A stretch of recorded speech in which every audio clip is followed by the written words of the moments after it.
Hi, I'm Dr. Moran Sciamama-Saghiv, owner and founder of an online immigration community called USA Immigration Hub, created together with my wife, Jayme L. Kendall.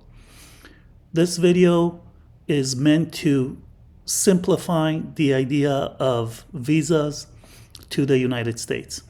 First of all, let's explain what a visa is. A visa is the permission that the United States gives a person to enter the United States once or more, depending on what kind of visa you're asking for or what kind of visa is approved.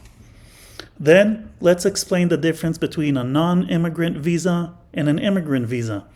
A non-immigrant visa is a visa that is given assuming that you are not here to stay forever. You're not moving to stay in the US and staying to live here for the rest of your life. An immigrant visa is a visa given allowing you to stay to live for the rest of your life. Okay? A visa is not the same as a citizenship. So if you are on a visa, you are not a citizen yet. If you are a citizen, you don't need a visa anymore. So let's talk about the main types of visas that one can apply for and be approved for. So the first type are what I call short-lived. Short-lived means that your visit to the United States is supposed to be for a very short time. The time that you're going to spend in the United States itself is not going to be very long. And for that reason, you're supposed to leave the United States, meaning that it's a non-immigrant visa. Reason number one, you're a tourist. You're coming to see the United States as a tourist. You come in, you tour the United States, you leave. Reason number two, you're traveling through the United States on your way to another country. You're just passing through. Okay? It can be through air, it can be through the sea, it can be by car. You're just using the United States physically to get to another place. You might be entering the United States on a diplomatic mission, meaning that you are representing the country you are from. You are coming for meetings, for some kind of reason that you are a diplomat or you are accompanying a diplomat, and you're going to leave once you're done. You might have some kind of business in the United States. You are either a partner or you're doing business in the United States.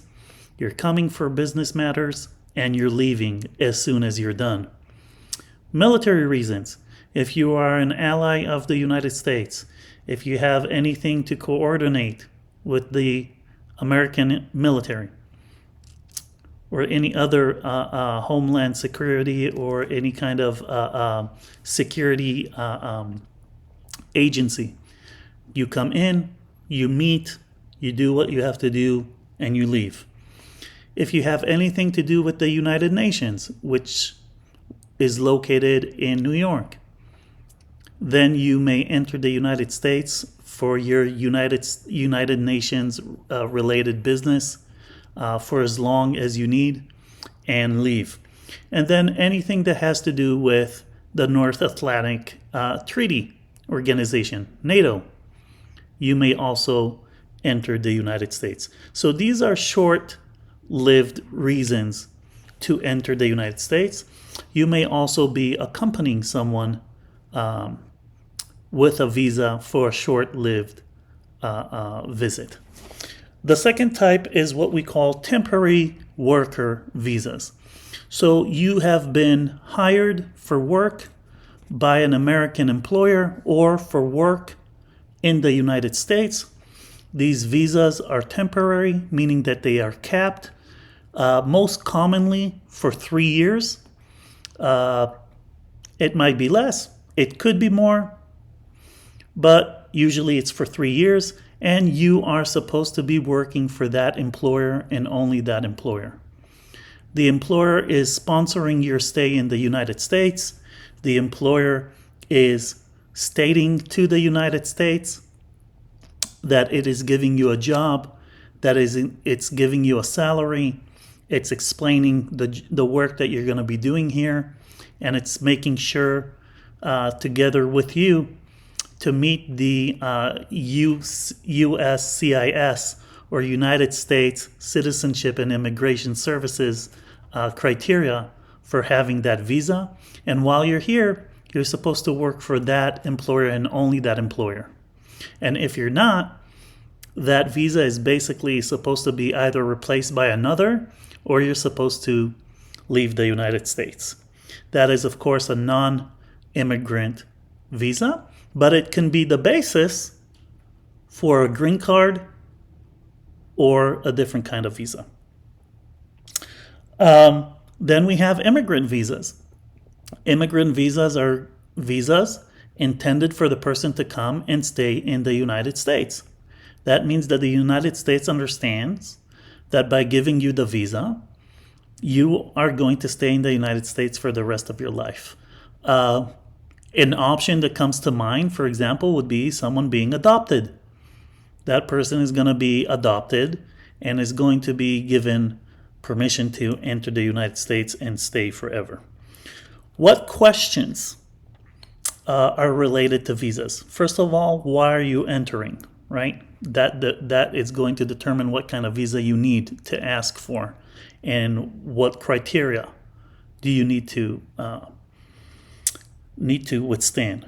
For how long do you want to stay in the United States? Are you coming in alone or not? What do you intend to do when you're here? Okay? What are you allowed to do when you're here? What are going to be the rights? What are you going to be allowed to do when you're here? For example, if you're coming into the United States for your studies on a student visa, you're not necessarily allowed to work off of campus. So being in the United States on a visa doesn't mean that you can do whatever you want. On the other hand, a green card, also known as a permanent residency visa, is a visa. And yet, you are a permanent resident. You are allowed to work for any employer in the United States, but you're not yet a citizen. So it's kind of this, I won't say exactly in between, because it's not down the middle between a citizen and a visa, but it's more advanced than a regular visa, but you're not a citizen yet. But it's more advanced than a temporary worker visa, right? So it's important to know what you want to do. It's important to have a plan. It's important to have an immigration lawyer consulting you and on your side and doing the paperwork for you and navigating the system for you. There's so many different types of visas. And you're welcome to join us on our online immigration community, USAImmigrationhub.com. And if you have questions, although we're not lawyers, and we don't represent the United States of America government, we'll try our best to help you or connect you with a good lawyer, immigration lawyer. You're welcome to reach out to us at info@USAImmigrationhub.com. We hope you join our community. You can join for free. And we'll see you in the next video. Have a good day.